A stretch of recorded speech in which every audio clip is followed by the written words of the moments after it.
Imagine this. A grown man, lost in a life full of money but empty of meaning, sits alone on a park bench when a tiny 5-year-old girl walks up and changes his entire world forever. This is a true heart melter that will stay with you long after it ends. Keep watching, because what she whispers next will break your heart, and then heal it in the most beautiful way. The park bench sat beneath an old oak tree that had probably witnessed 1,000 autumn afternoons just like this one. The leaves had turned brilliant shades of gold and amber, and they fell in lazy spirals to carpet the ground below. The late afternoon sun slanted through the branches, at that perfect angle that makes everything look softer, warmer, like a memory already being formed. Ethan Winters sat on that bench, coffee in hand, trying to find a moment of peace in a day that had been nothing but chaos. He was 36 years old, with dark hair and a face that showed both the success he'd achieved and the stress that came with it. He wore a navy suit because he'd come straight from the office, from a board meeting that had run 3 hours longer than scheduled, from decisions about mergers and takeovers that affected hundreds of jobs, but felt somehow meaningless in the bigger picture of his life. Ethan ran a consulting firm that his father had started. He'd spent the last 10 years building it into something bigger than anyone had imagined. But somewhere along the way, he'd lost sight of why it mattered. He'd lost his marriage to a woman who told him he cared more about spreadsheets than people. He'd lost touch with most of his friends, all of whom had families, children, and busy lives. That didn't leave room for a workaholic who canceled plans more often than he kept them. So now he found himself alone on a park bench on a Thursday afternoon, having left work early for the first time in 6 months, holding a coffee he didn't really want, and wondering when his life had become something he was trying to escape from, instead of embrace. He was deep in these thoughts when he heard a small voice beside him. "Excuse me, mister?" Ethan looked down and saw a little girl standing a few feet away.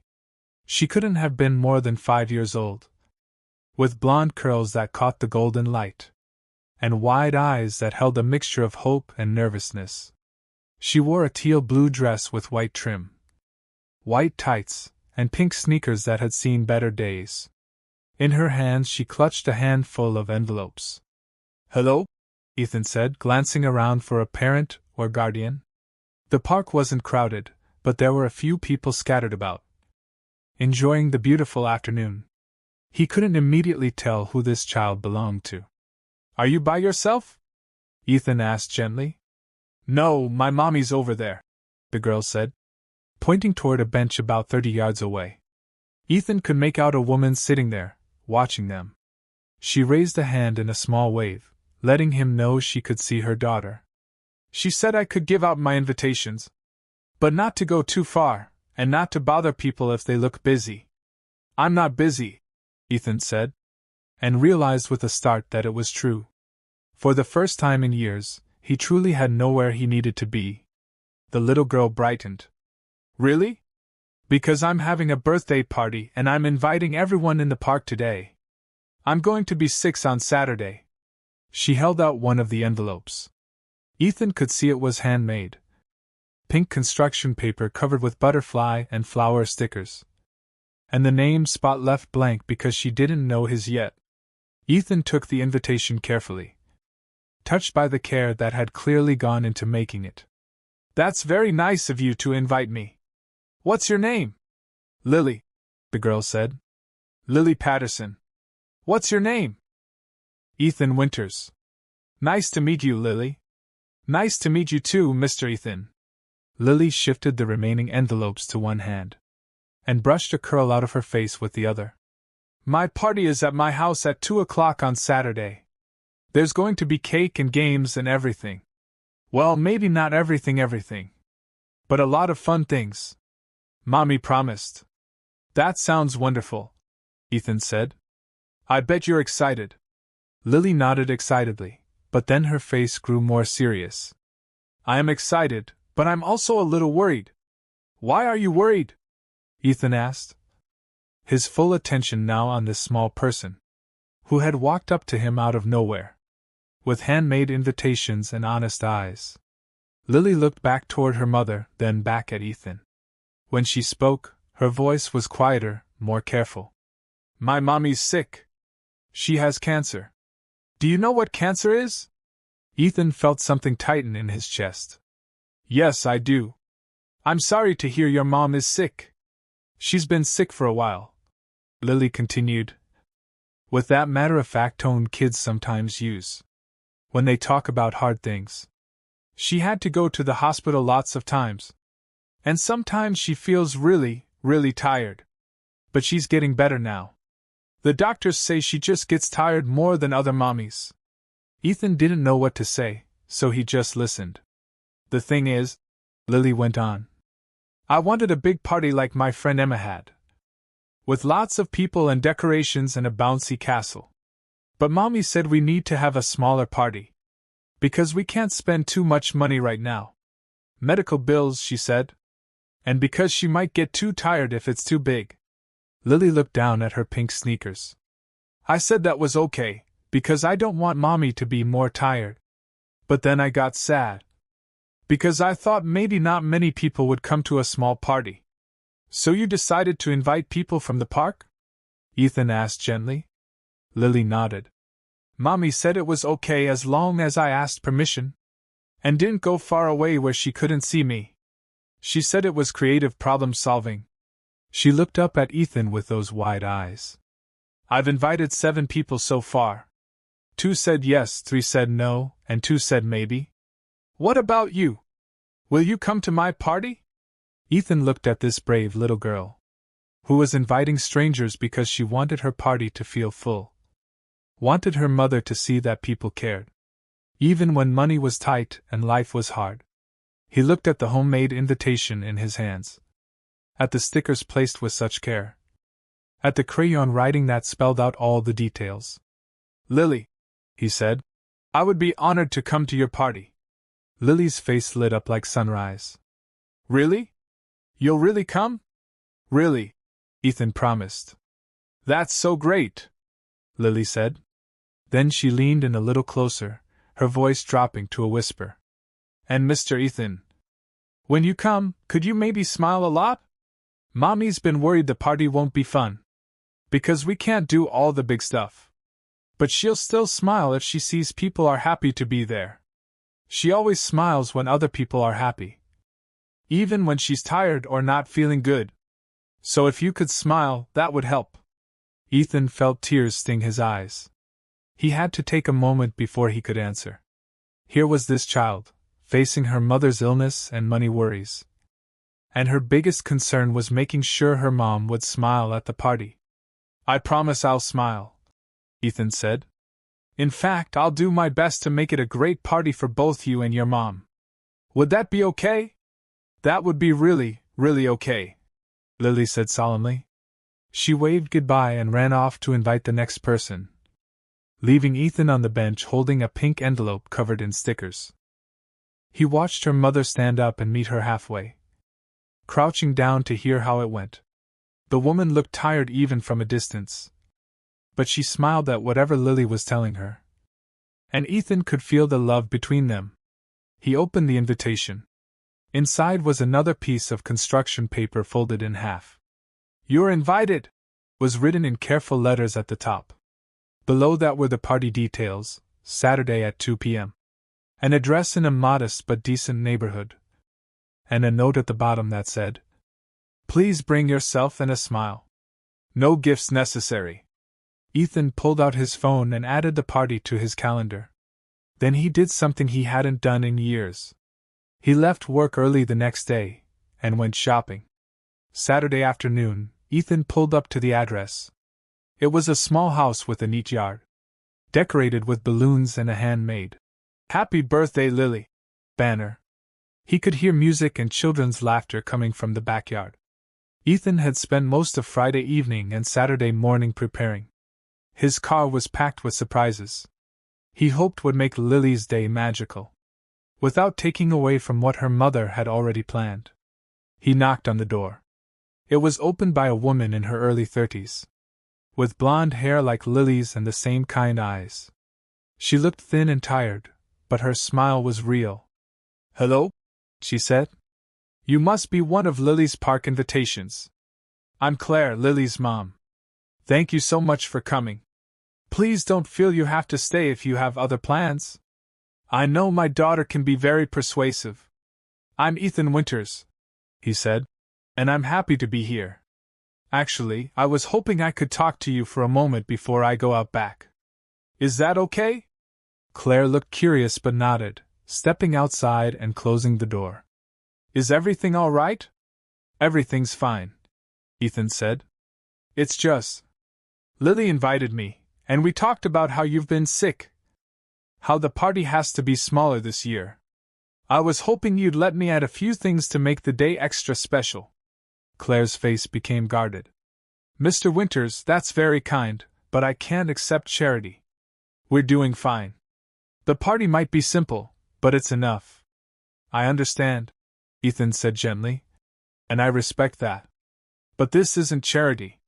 It's a birthday gift for Lily because she invited me. The only difference is my gift isn't wrapped in a box." He walked to his car and opened the trunk. Inside was everything Claire's budget probably couldn't cover. A beautiful cake from the best bakery in town. Party favors for all the kids. A unicorn piñata. Extra decorations, face painting supplies. And even a cotton candy machine he'd rented for the day. Claire put her hand to her mouth. Tears filled her eyes. "Mr. Winters, I can't." "Please," Ethan said.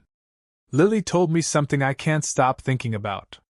She said her mommy will smile if people are happy at the party. I'd really like to see both of you smile today. Will you let me help make that happen?" Claire looked at him for a long moment. Then at everything in the car, then back at him.